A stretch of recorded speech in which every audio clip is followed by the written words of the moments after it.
Hello everyone, I'm happy to welcome you on my YouTube channel, and today I'm gonna make Brie cheese truffles with whipped white chocolate ganache.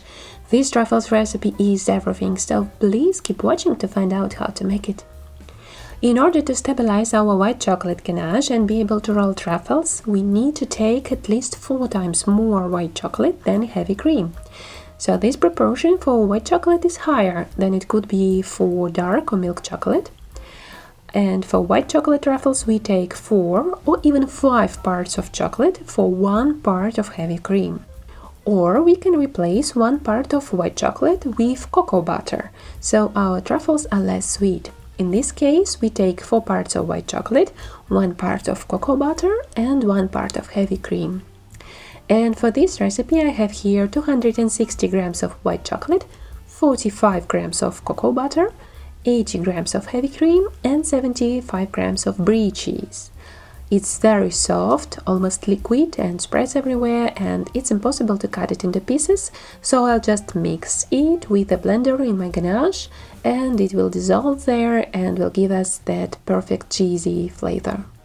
I also grated some Parmesan cheese. I have an idea to sprinkle it over my truffles after I dip them into white chocolate. Obviously, we cannot roll our white chocolate truffles in cocoa powder, otherwise they will look like mess. And dry berries in powder, also not a good idea for cheese truffles, so I decided to use Parmesan cheese as a light and salty decoration, and I'll show you how exactly I will use it a little bit later.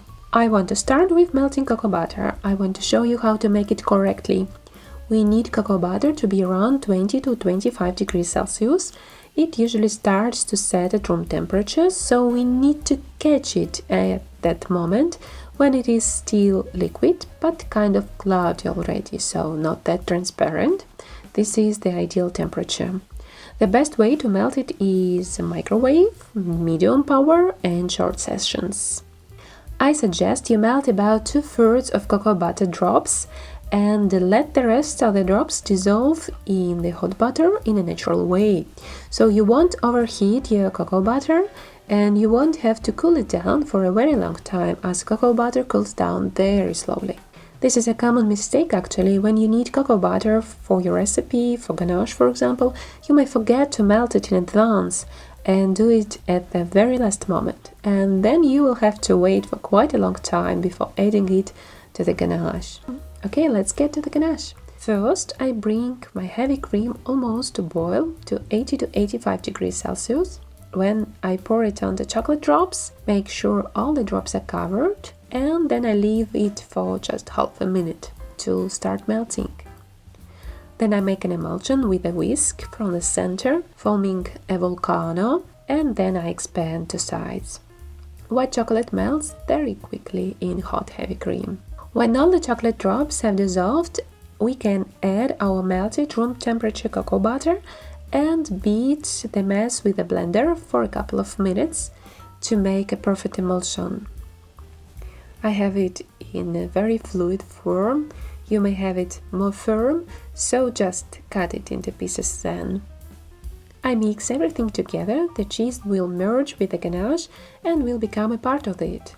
And there will be a real cheese ganache. I transfer my ganache to a bowl or container just for convenience. It's quite thick and oily. This is very normal. We need to stabilize it twice because we will be whipping it. First, it will solidify like a mess in a bowl. Then I will beat it, pipe the truffles, and again leave them to crystallize for a second time. Thus, only the day after tomorrow I will roll up my truffles and dip them into white chocolate. I also, just as always, put the ganache in contact with cling film, and it's ready to go to the fridge to set. Of course, it is always preferable to use a so-called chocolate fridge or a wine cooler for stabilization or for storing chocolate and truffles, but if you do not have one, then use just a normal fridge. The night have passed and I took out my white ganache and transfer it to the bowl or the stand mixer. It is quite dense, so I use a scraper. We will beat it with a whisk attachment, first at low and then at medium speed, and I'll be heating up the mixer bowl on sides with a heat gun, so the ganache will whip up easier. I move my heat gun around the bowl to heat up the mess evenly. At first it's quite hard to whip the ganache, but very soon the layers begin to lighten and it is whipped more easily. Then you can increase the speed until the entire ganache becomes lighter, brighter and obtains an airy texture. Whipped ganache is different in taste. In the final product it feels lighter, less fat, even a little less sweet.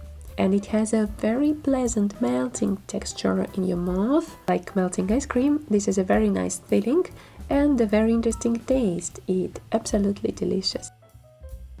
So, ganache is ready, its texture and color has changed, and I prepared a piping bag with a round pastry nozzle, and I also have a baking sheet with parchment paper already here, where I'm going to pipe my truffles. As a reminder, I'll pipe the truffles and leave them to crystallize again for a few hours or overnight. I put the entire ganache into a piping bag and begin to pipe the truffles.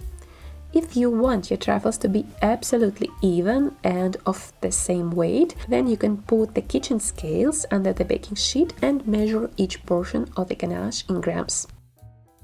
When piping, try to make your truffles a bit more vertical, so it will be easier to roll them afterwards. I piped out all the ganache. If during this process you're not happy with the size of the truffle you've just piped, you can remove it with a small spatula, put it back into the piping bag and pipe again the size that you want. And at this stage we do not care too much about how the truffles look like, as we just pipe them now for further rolling, so it's just for the sake of convenient future work. I leave my truffles to stabilize again overnight. The truffles have stabilized, I put on gloves and start rolling. You can wipe your gloves with a paper tissue if they become dirty in chocolate, as your hands are warm and chocolate may melt a little bit in your hands. Work quickly and remember that ambient temperature should be around 20 degrees. And now it's time to show you what I want to do with Parmesan cheese. I want to make a Parmesan crumbles, which I will sprinkle on my truffles. I put a couple of handfuls of Parmesan on a dry frying pan, turned on medium heat and just wait for the cheese to melt until it turns into a golden brown crust.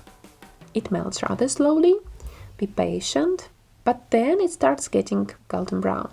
When it's ready, I move this crust onto a baking sheet, break it either with a rolling pin or with my hands, and leave it in a container. Truffles are ready to be dipped in chocolate, and here I want to draw your attention to a common cause of cracked truffles.